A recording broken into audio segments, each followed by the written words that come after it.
বিসমিল্লাহির রহমানির রহিম। আসসালামু আলাইকুম।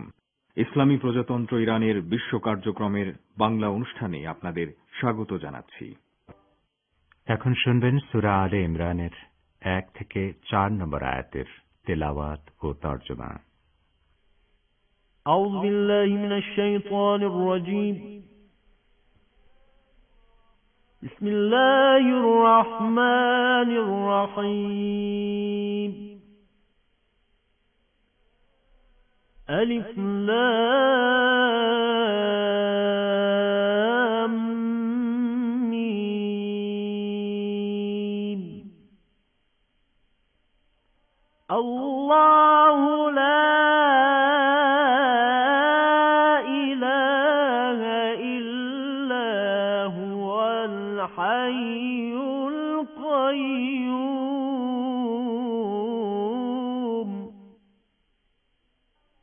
نزل عليك الكتاب بالحق مصدقا لما بين يديه وأنزل التوراة والإنجيل وأنزل التوراة والإنجيل من قبل هدى للناس وأنزل الفرقان إن الذين كفروا بآيات الله لهم عذاب شديد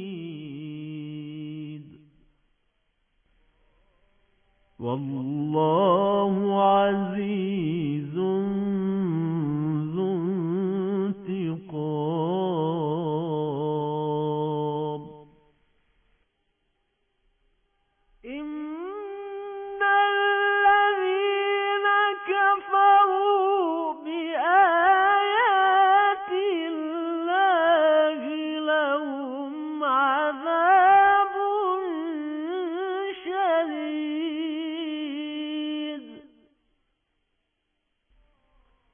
والله عزيز ذو انتقام. صدق الله العلي العظيم. বিসমিল্লাহির রহমানির রহিম। আলিফ লাম মিম। আল্লাহ ছাড়া অন্য কোনো উপাস্য নেই। তিনি চিরঞ্জীব, সব কিছুর ধারক। তিনি আপনার প্রতি কিতাব নাজিল করেছেন সত্যতার সাথে, যা পূর্ববর্তী ঐশী গ্রন্থগুলোকে প্রত্যয়ন করে। ইতপূর্বে তিনি মানব জাতিকে সত্য পথ প্রদর্শনের জন্য তাওরাত ও ইনজিল অবতীর্ণ করেছেন এবং তিনি ন্যায় অন্যায়ের মীমাংসাকারী রূপে কোরআন অবতীর্ণ করেছেন। নিশ্চয়ই যারা আল্লাহর নিদর্শনাবলীকে অমান্য করে তাদের জন্য রয়েছে কঠোর শাস্তি। বস্তুত আল্লাহ মহাপরাক্রমশালী, দণ্ডদাতা। সাদাকাল্লাহুল আলিয়্যুল আযীম। শ্রোতা বন্ধুরা, অর্থসহ পবিত্র কোরআনের তেলাওয়াত শুনলেন। আজ শুক্রবার 2 এপ্রিল 19 চৈত্র এবং ফার্সি 13 ফারবার দিন। রেডিও তেহরানের নৈশ অধিবেশনের বাংলা অনুষ্ঠানে আপনাদের প্রত্যেককে স্বাগত জানাচ্ছি। আমি রেজওয়ান হোসেন। এ অনুষ্ঠান প্রতিদিন প্রচারিত হয় বাংলাদেশ সময় রাত 10:23, ভারত সময় রাত 9:53 এবং তেহরান সময় রাত 8:53। এ অনুষ্ঠান প্রচারিত হচ্ছে বাংলাদেশ ও ভারতের শ্রোতাদের জন্য শর্টওয়েভ 41 মিটার ব্যান্ডে 7305 কিলোহার্টজে। ইন্টারনেটে আমাদের অনুষ্ঠান শোনার ঠিকানা parstoday.com/bn। রেডিও তেহরানের অনুষ্ঠান এখন মোবাইলেও শোনা যায়। যাদের ইন্টারনেট ব্যবহারের সুযোগ রয়েছে তারা আমাদের সান্ধ্য অধিবেশন ওয়েবসাইট থেকে শুনতে পাবেন। আমাদের আর্কাইভে 1 মাসের সান্ধ্য ও নৈশ অধিবেশনের অনুষ্ঠান জমা থাকে, ফলে দিনের অন্য যে কোনো সময় বিশ্বের যে কোনো স্থান থেকে আমাদের আর্কাইভে ঢুকে তা শুনতে পাবেন। এছাড়া আমাদের এই অনুষ্ঠান স্যাটেলাইট বাদর 5 অথবা ইরান স্যাটে একযোগে প্রচারিত হচ্ছে। এবারে আজকের অনুষ্ঠান সূচি জানিয়ে দিচ্ছি। অনুষ্ঠানের শুরুতেই রয়েছে যথারীতি বিশ্ব সংবাদ। এতে ঢাকা ও কলকাতা থেকে পাঠানো বার্তা শুনতে পাবেন। এরপর সংবাদ ভাষের অনুষ্ঠান দৃষ্টিপাতে শুনবেন ইরাকের প্রধানমন্ত্রীর সৌদি আরব সফর সম্পর্কে আমাদের ভাষ্যকারের একটি পর্যালোচনা। এরপর করোনার নতুন স্ট্রেন বাংলাদেশে মেডিকেল ভর্তি পরীক্ষায় স্বাস্থ্যবিধি উপেক্ষিত এ সম্পর্কে ঢাকা থেকে পাঠানো আরেকটি প্রতিবেদন শুনতে পাবেন। সবশেষে থাকবে সংক্ষিপ্ত সংবাদ।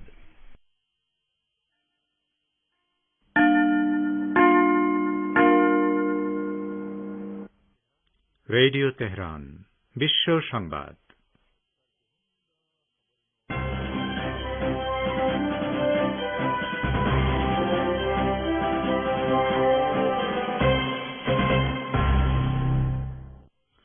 সংবাদ শিরোনাম।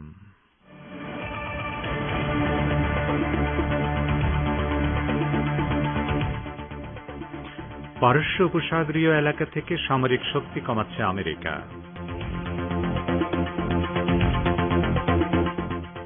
নিষেধাজ্ঞা তুলে নেওয়া সমঝোতায় ফেরার প্রাথমিক পদক্ষেপ বললেন ইরানের উপ পররাষ্ট্রমন্ত্রী আব্বাস আরাকচি।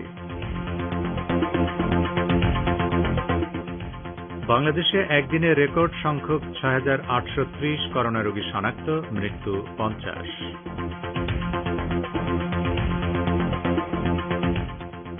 এবং বিজেপির মতো এত বড় দাঙ্গাবাজ আর নেই মমতা বন্দ্যোপাধ্যায়, শরণার্থীদের সম্মানের সঙ্গে নাগরিকত্ব দেবে বিজেপি, অমিত শাহ।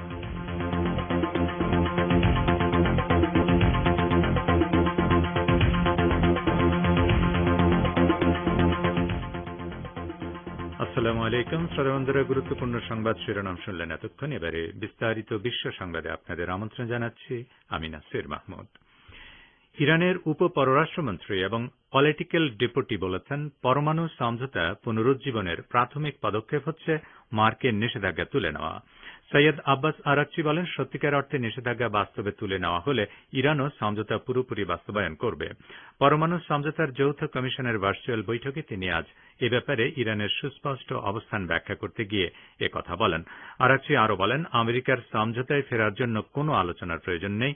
তারা যেভাবে এই সমঝোতা থেকে বেরিয়ে গেছে এবং ইরানের উপর অবৈধ নিষেধাজ্ঞা আরোপ করেছে, ঠিক সেভাবেই আবার ফিরে গিয়ে নীতিমালা ভঙ্গ করা বন্ধ করতে পারে।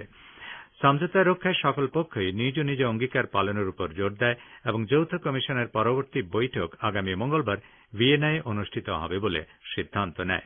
বৃথা সময় নষ্ট না করে কি করে দ্রুত নিষেধাজ্ঞা প্রত্যাহার করা যায় সে বিষয়সহ আরও বিভিন্ন বিষয়ে ভিয়েনা বৈঠকে আলোচনা হবে। পরমাণু সমঝোতা বিষয়ক যৌথ কমিশনের ভার্চুয়াল বৈঠক আজ অনুষ্ঠিত হয়েছে। ইউরোপীয় ইউনিয়নের প্রতিনিধির সভাপতিত্বে অনুষ্ঠিত ওই বৈঠকে ইরান এবং 4+1 গ্রুপ অর্থাৎ চীন, ফ্রান্স, জার্মানি, রাশিয়া ও ব্রিটেনের প্রতিনিধিরা অংশ নেন। পারস্য উপসাগরীয় এলাকা থেকে আমেরিকা প্যাট্রিয়ট ক্ষেপণাস্ত্র প্রতিরক্ষা ব্যবস্থার অন্তত 3টি ব্যাটারি সরিয়ে নিচ্ছে। প্রেসিডেন্ট জো বাইডেন ক্ষমতায় আসার পরে প্রথম পারস্য উপসাগরীয় এলাকা থেকে মার্কিন সামরিক শক্তি কমানোর পদক্ষেপ নিলেন। 3টি প্যাট্রিয়ট ক্ষেপণাস্ত্র প্রতিরক্ষা ব্যবস্থার ব্যাটারির মধ্যে একটি সৌদি আরব থেকে সরিয়ে নেওয়া হচ্ছে।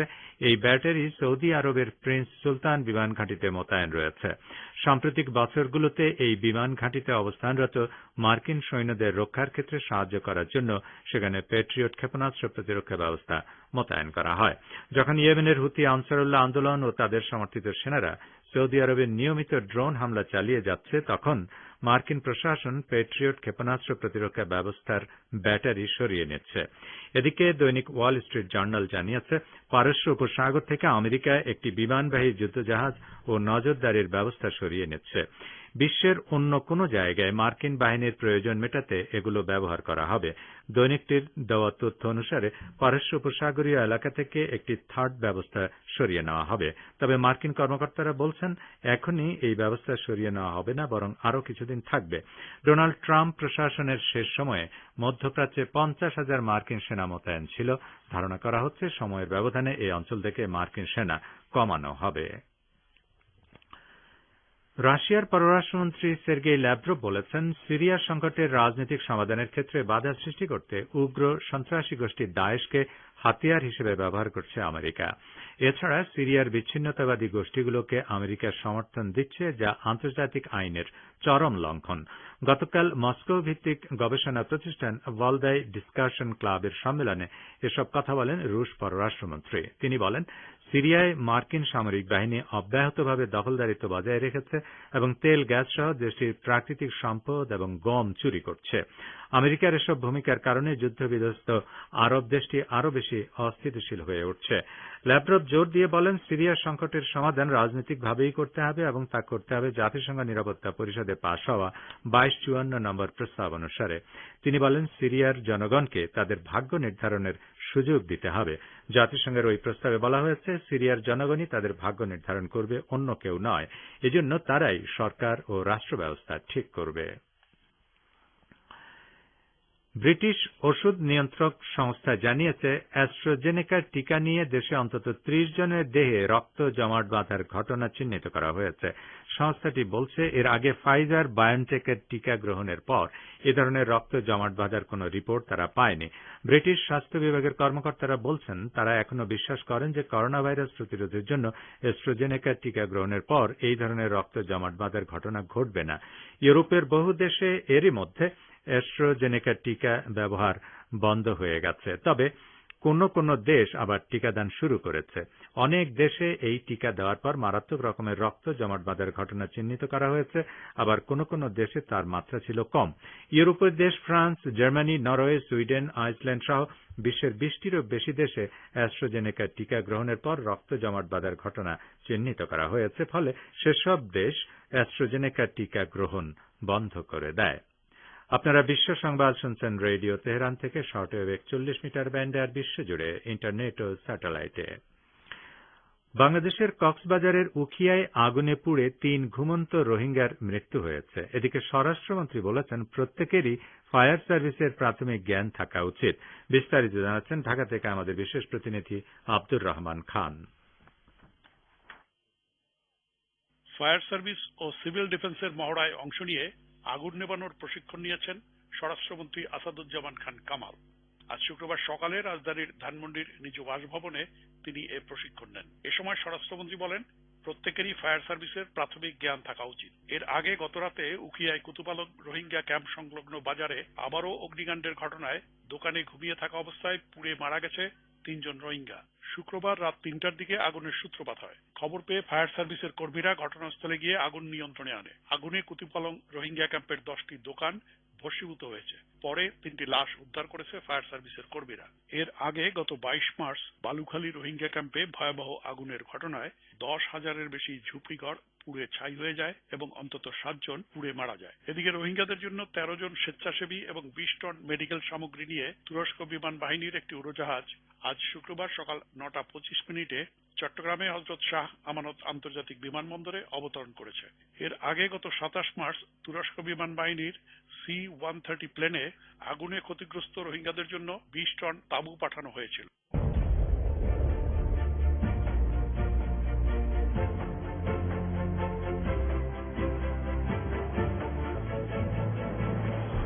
রেডিও তেহরান, খবরের সঙ্গে 24 ঘন্টা। ভিজিট করুন আমাদের ওয়েব পেজ farstoday.com/bn।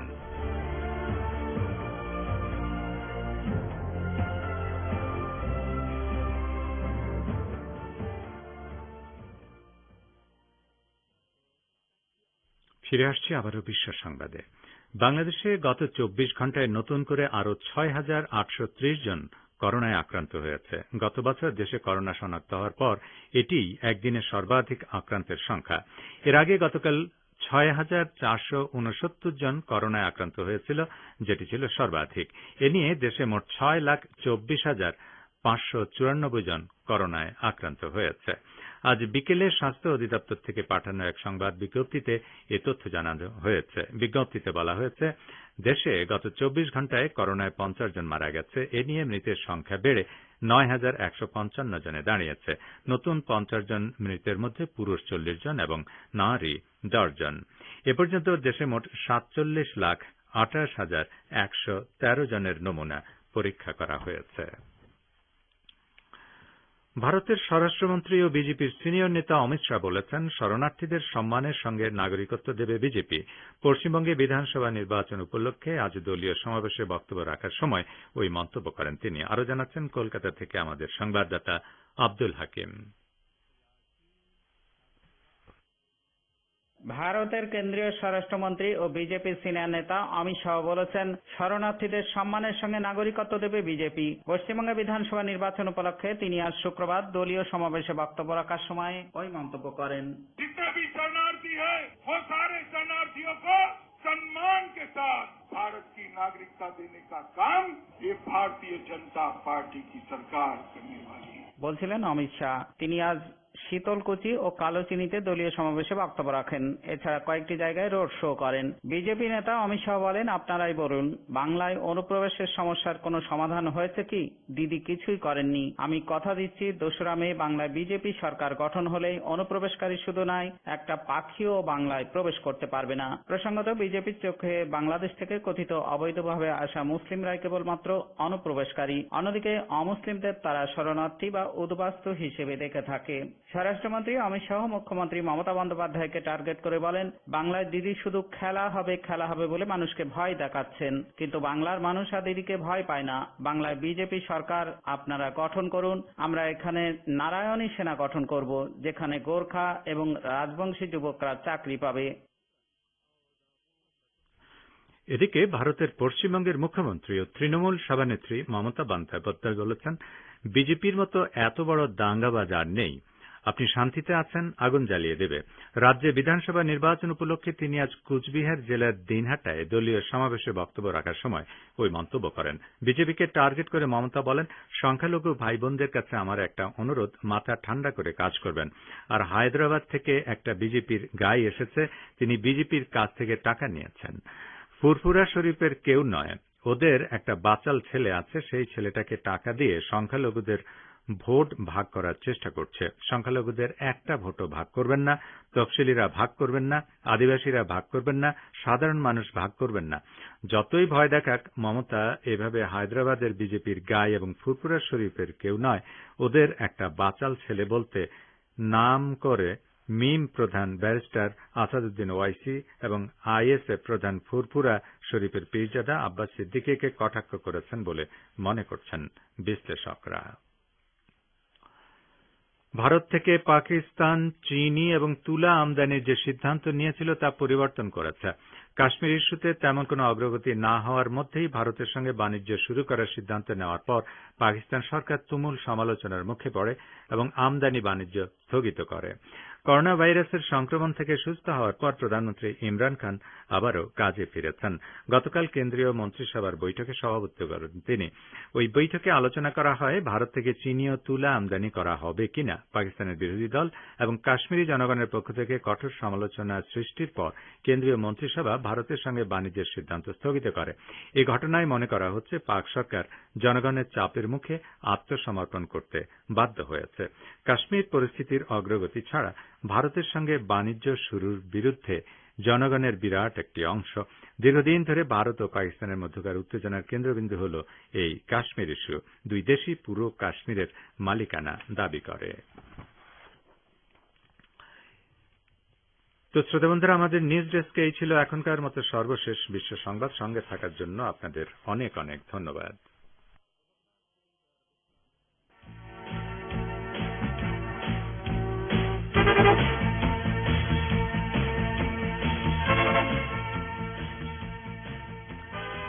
বিশ্ব সংবাদ শুনলেন রেডিও তেহরান থেকে।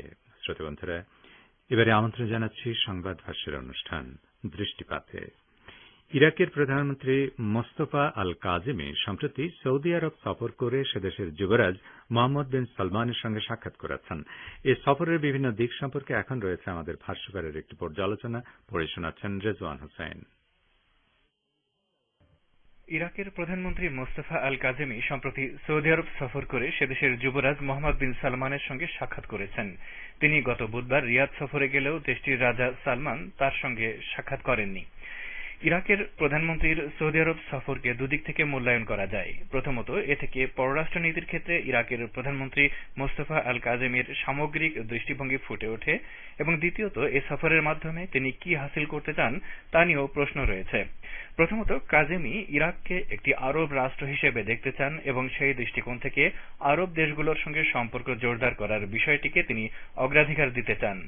প্রধানমন্ত্রীর দায়িত্ব লাভের পরপরই তিনি দেখিয়ে দিয়েছেন দেশের অভ্যন্তরে বিভিন্ন রাজনৈতিক দলের সঙ্গে ভারসাম্যপূর্ণ সম্পর্ক ধরে রাখার পাশাপাশি সৌদি আরব ও সংযুক্ত আরব আমিরাত সহ অন্য আরব দেশের সঙ্গেও সম্পর্ক বিস্তারে তিনি আগ্রহী।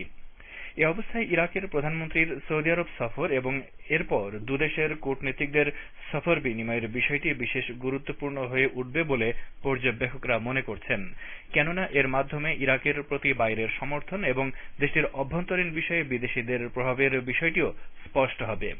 ইরাকের প্রধানমন্ত্রী বলেছেন, প্রতিবেশী সব দেশের সঙ্গে ভ্রাতৃত্বপূর্ণ সম্পর্ক ও সহযোগিতা জোরদার করাই তার সৌদি আরব সফরের প্রধান উদ্দেশ্য। আরেকটি দিক থেকে মোস্তফা আল কাজেমির সৌদি আরব সফর খুবই গুরুত্বপূর্ণ। অর্থনৈতিক সংকট বর্তমানে ইরাকের জন্য বিরাট চ্যালেঞ্জ হয়ে দাঁড়িয়েছে। সরকার বিরোধী আন্দোলন এই সংকটকে আরো তীব্রতর করেছে। এ অবস্থায় প্রতিবেশী দেশগুলোর সঙ্গে সহযোগিতা বিস্তারের মাধ্যমে অর্থনৈতিক সংকট নিরসনের জন্য তিনি বাইরের পুঁজি বিনিয়োগ আকৃষ্ট করার চেষ্টা করছেন। এছাড়া আগামী নভেম্বরে ইরাকে পার্লামেন্ট নির্বাচন অনুষ্ঠিত হবে। এ অবস্থায় অর্থনীতিকে ঠিক করা খুবই গুরুত্বপূর্ণ।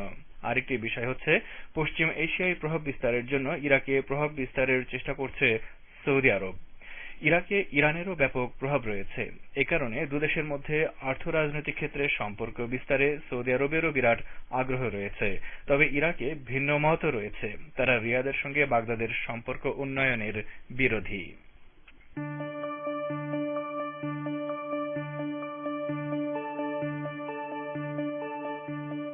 আপনারা রেডিও তেহরানের অনুষ্ঠান শুনছেন সরাসরি তেহরান স্টুডিও থেকে। ইন্টারনেটে আমাদের অনুষ্ঠান প্রতিদিন শুনুন এই ঠিকানায় parstoday.com/bn। ফেসবুক লাইভে যোগ দিন এই ঠিকানায় facebook.com/radio tehran bn। আমাদের কাছে ইমেল করার ঠিকানা radioteheran1982@gmail.com। এবারে বাংলাদেশ প্রসঙ্গ। বাংলাদেশে করোনার সংক্রমণ দ্রুত গতিতে বাড়ার ফলে কোভিড-19 পরিস্থিতি ভয়াবহ রূপ নিচ্ছে। এ বিষয়ে দ্রুত ব্যবস্থা নিতে সরকারের প্রতি আহ্বান জানিয়েছেন জনস্বাস্থ্য বিশেষজ্ঞরা। এ সম্পর্কে প্রতিবেদন করেছেন ঢাকা থেকে আমাদের বিশেষ প্রতিনিধি আব্দুর রহমান খান। বাংলাদেশে কোভিড-19 পরিস্থিতি ভয়াবহ রূপ নিচ্ছে। সংক্রমণ বাড়ছে দ্রুত গতিতে। 29 মার্চ থেকে প্রতিদিনই শনাক্ত হচ্ছে 5,000-এর বেশি রোগী। মাত্র 4 দিনেই শনাক্ত হয় রেকর্ড সংখ্যক 22,000-এর বেশি রোগী। সংক্রমণের তীব্রতা বাড়ছে দেশের প্রায় সব প্রান্তেই। নমুনা পরীক্ষার বিপরীতে 10% বেশি শনাক্ত হচ্ছেন এমন 31টি জেলাকে উচ্চ ঝুঁকিপূর্ণ হিসাবে চিহ্নিত করেছে স্বাস্থ্য অধিদপ্তর। এর মধ্যে শীর্ষস্থানে আছে যুক্তরাজ্য প্রবাসী অধ্যুষিত মৌলভীবাজার জেলা। জনস্বাস্থ্য বিশেষজ্ঞ অধ্যাপক ডাক্তার বেনজির আহমেদ বলেছেন, দেশে যুক্তরাজ্যের নতুন স্ট্রেইন ছড়িয়ে পড়েছে অথবা বাংলাদেশে নতুন কোনো স্ট্রেইন সৃষ্টি হয়েছে। এটা গতবারের চেয়ে অনেক বেশি দ্রুত ছড়াচ্ছে। ইতিমধ্যে রোগীর চাপে ভেঙে পড়ার উপক্রম চিকিৎসা ব্যবস্থা। রোগী নিয়ে এক হাসপাতাল থেকে আরেক হাসপাতালে ছোটাছুটি, আইসিইউ নিয়ে হাহাকার আর নানা সংকটের অভিযোগ এখন স্বজনদের মাঝে আতঙ্কের বিষয় হয়ে দেখা দিয়েছে। করোনা সংক্রমণের দ্রুতগতির বিষয়ে রোগ তত্ত্ব গবেষণা প্রতিষ্ঠান IEDCR এর প্রধান বৈজ্ঞানিক কর্মকর্তা ডাক্তার ASM আলমগীর বলেছেন, এই ভাইরাসটি অনবরত পরিবর্তন হচ্ছে, কিন্তু কিছু কিছু পরিবর্তনে আমরা দেখছি যে ভাইরাসের ট্রান্সমিশন বেড়ে যাচ্ছে এবং কোথাও কোথাও সিভিয়ারিটি বেড়ে যাচ্ছে। এখনই যদি আসলে এটাকে লাগাম ধরে টেনে নামানো না যায়, তাহলে আমরা সবাই আসলে আরো বেশি ঝুঁকির মধ্যে পড়ে যাব। করোনা বিষয়ক জাতীয় কমিটির সদস্য এবং ভাইরোলজিস্ট অধ্যাপক ডাক্তার নজরুল ইসলাম বলেছেন, সরকার কর্তৃক ঘোষিত 18 দফা নির্দেশনা প্রতিপালন করা হচ্ছে কিনা তা কঠোরভাবে তদারকি করতে হবে। অ্যাক্টিভ সার্ভেলেন্স করে এই নির্দেশনাটা যিনি প্রতিপালিত হয় সেটার দিকে গভর্নমেন্টকে নজর দিতে হবে, মানে কড়া নজর দিতে হবে। এদিকে করোনা ভাইরাসের সতর্কতা জারির পরেও আজ শুক্রবার অনুষ্ঠিত হয়েছে 2020-21 শিক্ষাবর্ষের মেডিকেল কলেজের ভর্তি পরীক্ষা। তবে 19টি কেন্দ্রের 55টি ভেন্যুর জন্য একজন ম্যাজিস্ট্রেটের নেতৃত্বে 4 জন পুলিশ সদস্য মোতায়েন রাখা হয়। প্রতিটি পরীক্ষা কেন্দ্রে স্বাস্থ্যবিধি মেনে পরীক্ষা হলে প্রবেশ করানোর ব্যবস্থা থাকলেও কেন্দ্রের বাইরে দেখা গেছে এক ভিন্ন পরিবেশ। পরীক্ষার্থী, অভিভাবক, ফেরিওয়ালা ও সাধারণ মানুষের পদচারণায় পরীক্ষা কেন্দ্রের বাইরে গিজগিজ করছে মানুষ। স্বাস্থ্যবিধি মানার তেমন একটা গরজ দেখা যায়নি তাদের মাঝে। এর আগে করোনার বর্তমান উদ্বেগজনক পরিস্থিতির মাঝে গতকাল বঙ্গবন্ধুর নামে নিবেদিত নবম বাংলাদেশ গেমসের ভার্চুয়াল উদ্বোধন করেছেন প্রধানমন্ত্রী শেখ হাসিনা। 10 দিনের নবম বাংলাদেশ গেমস শেষ হবে 10 এপ্রিল। প্রতিবেদনটি শুনলেন। এর সঙ্গে শেষ হল সংবাদ ফাঁসের অনুষ্ঠান দৃষ্টিপাত। শ্রোতাবন্ধুরা এবারে জানিয়ে দিচ্ছি গুরুত্বপূর্ণ সংবাদ শিরোনামগুলো আরও একবার। পারস্য উপসাগরীয় এলাকা থেকে সামরিক শক্তি কমাচ্ছে আমেরিকা। নিষেধাজ্ঞা তুলে নেওয়া সমঝোতায় ফেরার প্রাথমিক পদক্ষেপ বললেন ইরানের উপপররাষ্ট্রমন্ত্রী আব্বাস আরাকচি। বাংলাদেশে একদিনে রেকর্ড সংখ্যক 6,830 করোনা রোগী শনাক্ত, মৃত্যু 50 এবং বিজেপির মতো এত বড় দাঙ্গাবাজ আর নেই মমতা বন্দ্যোপাধ্যায়। শরণার্থীদের সম্মানের সঙ্গে নাগরিকত্ব দেবে বিজেপি, অমিত শাহ। তো শ্রোতা বন্ধুরা, আজ পর্যন্তই। আপনারা ভালো থাকুন, সুস্থ থাকুন। খোদা হাফেজ।